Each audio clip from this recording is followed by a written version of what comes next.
அனைவருக்கும் வணக்கம். அருமை சகோதர சகோதரிகளாகிய உங்கள் வேண்டுகோளுக்கு இணங்கவே இந்த யோக வாசிஷ்டம் என்கிற நூல் வாசித்து வழங்கப்படுகிறது. அஸ்வாரஸ்யமாக இந்த நூலின் பதிவுகளை நீங்கள் கேட்கவில்லை என்பதை புரிந்து கொள்ள முடிகிறது. ஒரு விஷயத்தை தொட்டாகிவிட்டது, உங்களுக்கு விருப்பம் இருக்கிறதோ இல்லையோ இதை வாசித்து முடித்தாக வேண்டியது கடமையாகிறது. எந்த நூலிலே எந்த கருத்துக்கள் வந்தாலும் அவற்றை காதுகளிலே வாங்கி உள்ளத்திலே பதிய வைத்து எண்ணங்களை கொண்டு ஆராய்ந்து பார்த்து சித்தத்தை கொண்டு தெளிந்து நற்கருத்துக்களை உள்வாங்கி பொருந்தாதவற்றை புறந்தள்ளி பயணிப்பதுதான் உண்மையான ஞான தேடலில் இருப்பவர்களுடைய கடமையாகிறது. வசிஷ்டர் என்கிற மிகப்பெரிய முனிவர் ஸ்ரீராமனுக்கு குருவாக இருந்தார். அன்றைய நாளிலே குருகுல வாசத்திலே அரசகுமாரர்கள் 64 கலைகளையும் குருகுல வாசத்திலே இருந்து கற்றுக்கொண்டார்கள். வசிஷ்டர் ராமன் அவருடைய சகோதரர்கள் ஆகியவர்களுக்கு ஞான கருத்துக்களை மாத்திரமல்ல யுத்த தந்திரங்களை எல்லாம் கற்றுக் கொடுத்தார் என்று ராமாயண காதை சொல்கிறது. வசிஷ்டருக்கும் ராமனுக்கும் இடையிலே நிகழ்ந்த உரையாடல் நூல்தான் இந்த யோக வாசிஷ்டம் என்பது. நல்ல கருத்துக்கள் இதில் இருக்கத்தான் செய்கின்றன. தொடர்ந்து கேட்டு பாருங்கள், நிச்சயம் உங்களுக்கும் இது பிடிக்கும். ராமாயணத்தை பற்றி யோக வாசிஷ்டத்திலே சில தொகுப்புகள் சொல்லப்படுகின்றன. ராமாயணம் எப்படி ஏற்பட்டது என்பதை பற்றியதான குறிப்பு வருகிறது. இந்த ராமாயணத்தை எவன் ஒருவன் ஊக்கத்துடன் கேட்டு கதாரூபமாக சொல்லிய தத்துவங்களை விவேகத்தால் அறிந்து கொள்ளுகிறானோ அவனுக்கு மறுபடியும் பிறப்பு என்பதே கிடையாது. பரத்வாஜ முனிவர் என்னை ஒரு சமயம் குருவாக அடைந்த பொழுது அவருக்கு இந்த ராமாயணம் சொல்லப்பட்டது. அதை அவர் அடிக்கடி மனதில் சிந்தனை செய்த காரணமாய் ஞான திருஷ்டி ஏற்பட்டு ராமன் ஜீவன் முக்தனாக எப்படி நடந்து கொண்டான், வாழ்நாளை எவ்விதம் கழித்தான் என்பவைகளை விவரமாக எடுத்துச் சொன்னால் மானிடர்களுக்கு கடைத்தேறும் வழி ஏற்படும் என்று என்னிடம் சொன்னார். இதை அவர் என்னிடம் சொன்ன மாத்திரத்திலே எனக்கும் ஞான திருஷ்டி ஏற்பட்டது. பிறகு பரத்வாஜரால் மறுபடியும் ஞாபகம் செய்யப்பட்டு அவருக்கு வசிஷ்ட ராம சம்வாதம் என்பதை பற்றி சொன்னேன். அதை இப்பொழுது உனக்கு நான் விவரமாக சொல்லுகிறேன்.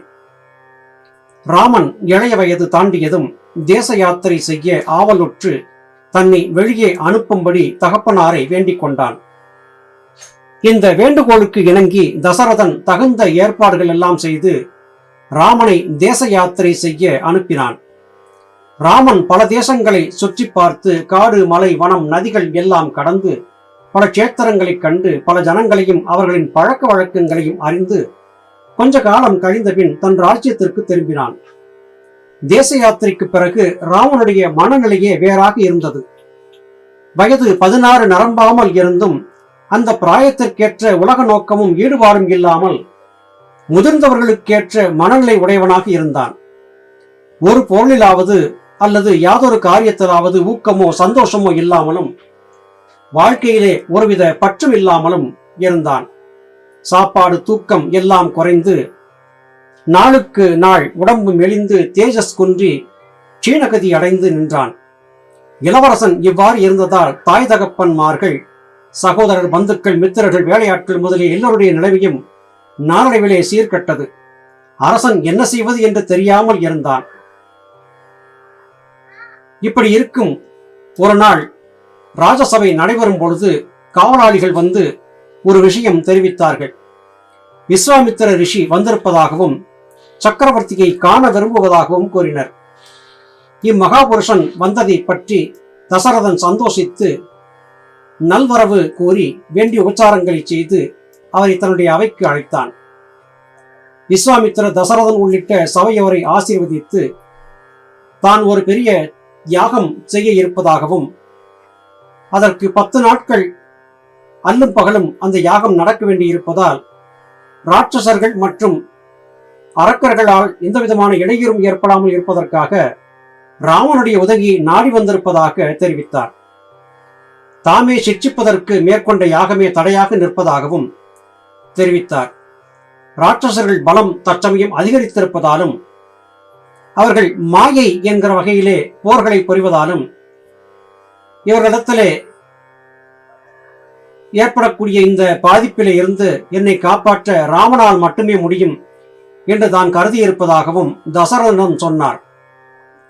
இதை கேட்ட தசரதன் ஸ்தம்பித்து போனான். ராமனை அனுப்பிவிட்டு தான் எப்படி ஜீவித்து இருப்பது என்று எண்ணினான்.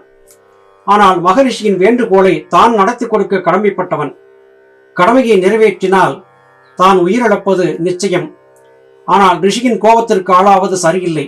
இவ்வாறு மனம் கலங்கி அந்த சமயத்திற்கு தகுந்தவாறு நிதானித்தும் யோசித்தும் ரிஷியின் மனம் நோகாமல் இருக்கும் வண்ணம் பின்வருமாறு சொன்னான்.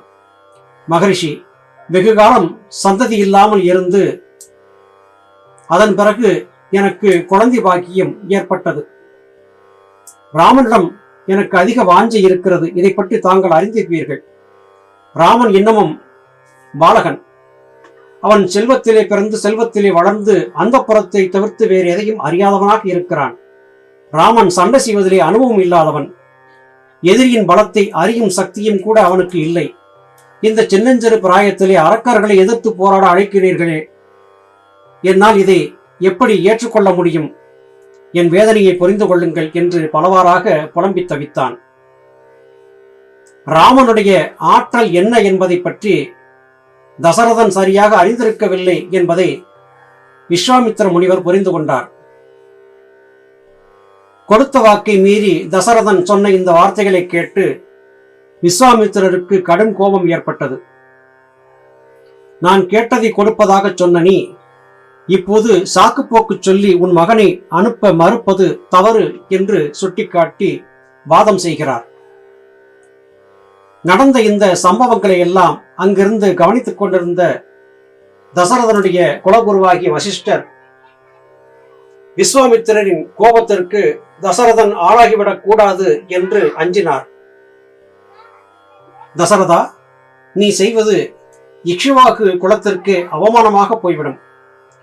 நீ தர்மநெறி தவறினால் பிரஜைகள் அதனை எப்படி அனுசரிப்பார்கள்?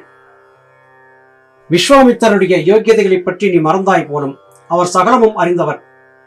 அவர் ராமனுடைய உதவியே தேவையில்லை என்கிற நிலையில் இருந்திருக்க முடியும். ஆனாலும் 3 உலகங்களையும் வென்ற விஸ்வாமித்திரர் ராமனை அழைக்க வந்திருக்கிறார் என்றால் அதற்கு ஏதாவது காரணம் இருக்கத்தான் வேண்டும்.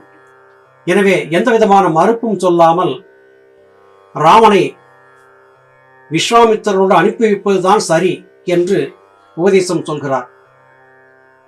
புத்திரவாஞ்சையின் காரணமாக தசரதன் எந்தவித முடிவும் எடுக்க முடியாமல் தடுமாற்றத்தோடு இருக்கிறான். பிறகு ஒருவாறு சமாதானமடைந்து ராமன் சபைக்கு அழைக்கப்படுகிறான். தசரதன் ராமனை ஆலிங்கனம் செய்து தற்சமயம் இருக்கின்ற நிலையை எடுத்துக்காட்டி பெரியோர்களுடைய உத்தரவுப்படி நீ செல்ல விரும்புகிறாயா என்று கேட்கிறார். ராமனை பார்த்து விஸ்வாமித்திரர், ராமா, நீ கலக்கமடைந்திருக்கிறாயா? என்னோடு வருவதற்கு உனக்கு சம்மதம் இல்லையா என்றும் கேட்கிறார். அதற்கு ராமன் மகிழ்ச்சியோடு தன் நிலையை பற்றி சொன்னான். நான் தீர்த்த யாத்திரை செய்து முடித்ததிலிருந்து பல தேசங்கள் ஜனங்கள் அவர்களின் நாகரிகங்கள் எல்லாவற்றையும் பார்த்து உலக அறிவு ஏற்பட்ட காரணமாய் என் மனத்திலே ஒரு பெரிய சந்தேகம் தோன்றி அதன் தொடர்ச்சியாக வாழ்வில் விரக்தி ஏற்பட்டு விட்டது. இந்த பிரபஞ்சத்தின் வாழ்வில் என்னை நீடித்த சந்தோஷம் இருக்கிறது என்று யோசித்துக் கொண்டிருக்கிறேன். நமது வாழ்நாள் அனித்தியம். பிறந்தது முதல் இறப்பை எதிர்பார்க்க வேண்டியிருக்கிறது. எவன் கையிலே அகப்பட்ட பொம்மைகள் தான் நாம் எல்லோருமே. எனது மனநிலை எவற்றிலும் நீடித்த சுகத்தை அனுபவிக்க ஒவ்வாது இருக்கிறது. மனிதர்களின் ஆசைகளுக்கு அளவில்லை. ஒரு ஆசை தீர்ந்தால் அடுத்த ஆசை வந்து விடுகிறது. நம் மனதிலே ஒன்று விட்டு ஒன்று வந்து கொண்டே இருக்கிறது. இப்படி இருக்கக்கூடிய இந்த நிலையிலே இளையனாக வளர்ந்தான பிறகும் கூட வெறும் உலகியல் ஆசைகளுக்காகவும் பெண்போகத்திற்காகவும் எல்லோரையும் போல வாழ்வது எனக்கு விருப்பமில்லை என்று சொல்லுகிறான். நம்முடைய இந்திரியங்களே நமக்கு சத்துருக்கள். நம்முடைய சந்தோஷங்களே நம்முடைய துக்கத்திற்கும் காரணமாக மாறிவிடுகின்றன. இந்த பிரபஞ்சத்தில் என்ன இருக்கிறது சந்தோஷப்படும்படியாக? எனவே சுகதுக்கங்கள் இல்லாமல் இருக்கக்கூடிய வாழ்க்கை இருக்கிறதா என்பதை பற்றி அறிய நான் விரும்புகிறேன் என்று ராமன் சொல்லுகிறான்.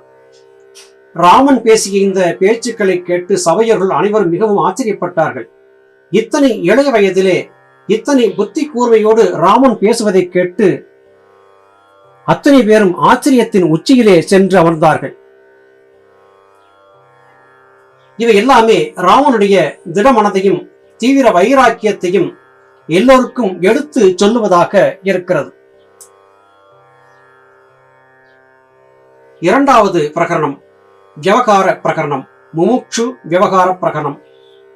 தெய்வம் என்பது என்ன? மோட்ச உபாயங்கள் யாவை? விஸ்வாமித்திரர் ராமனை பார்த்து சொல்லுகிறார், ராமா, நீ அறிய வேண்டியது ஒன்றுமில்லை. வாழ்வில் தெரிந்து கொள்ள வேண்டியவர்களை நீயாகவே தெரிந்து கொண்டு விட்டாய். அதன் காரணமாக உனக்கு வைராக்கியம் ஏற்பட்டு ஞானமும் கூட உதயமாகிவிட்டது. இனி நீ புதிதாக அறிந்து கொள்ள எதுவுமே இல்லை. அறிந்ததை பெரியோருடன் நிர்ணயித்துக் கொள்ள வேண்டியதுதான் பாக்கி. இதற்கும் ஏற்பாடு செய்துவிட்டால் சுகபிரம்ம ரிஷியை போல பக்குவம் அடைவாய் என்று சொன்னார். இதை கேட்ட ராமன், சுகபிரம்ம ரிஷியா? யார் அவர்? அவர் எப்படி இருந்தார்? அவரை பற்றி தெரிந்து கொள்ள ஆவலாக இருக்கிறேன் என்று சொன்னான். விஸ்வாமித்திரர் அவன் இஷ்டப்படியே சுகபிரம்ம ரிஷியனுடைய விருத்தாந்தத்தை பற்றி சொல்லத் தொடங்கினார்.